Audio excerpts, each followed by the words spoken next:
Tanghalian na naman tayo for today's video mga kapares. May naisip na ba kayo nilulutuin? At Lunes Santo na ngayon mga kapares, kaya iwas-iwas muna tayo sa mga karne. At dahil mahal na araw na ngayong week ay mag-isda at gulay lang muna tayo mga kapares. At kayo naman dyan, anong niluto nyo ngayong Lunes Santo? Paki-comment nyo naman dyan.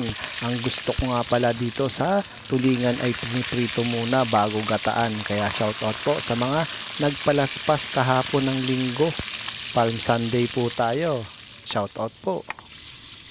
At habang nagpiprito tayo ay sunod naman nating hiwain ang ating ilalagay na talong.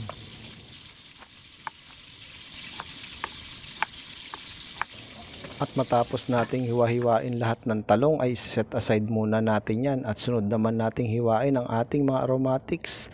Nandyan ang ating sibuyas at pati na rin ang luya.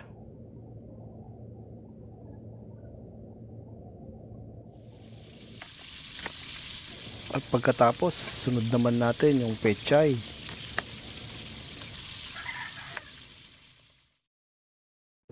At matapos nga nating mahiwa-hiwa, ito, inihanda ko na yung ating lulutuin.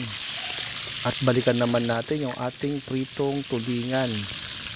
At pagkatapos na nating maprito yan mga kapares, ay simulan na natin ang paggigisa ng ating aromatics. Inuna ko na yung ating luya. Pagkatapos sunod ko na rin yung sibuyas. Halu-haluin lang natin yan. At pagkatapos ay lalagay na natin yung ating pritong tulingan.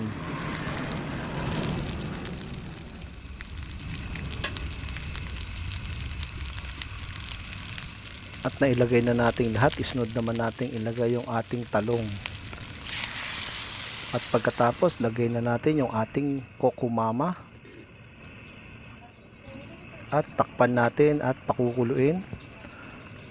Makalipas ang ilang minuto, naglagay na rin tayo ng ating patis. Kayo na pong bahala kung anong gusto nyo karami.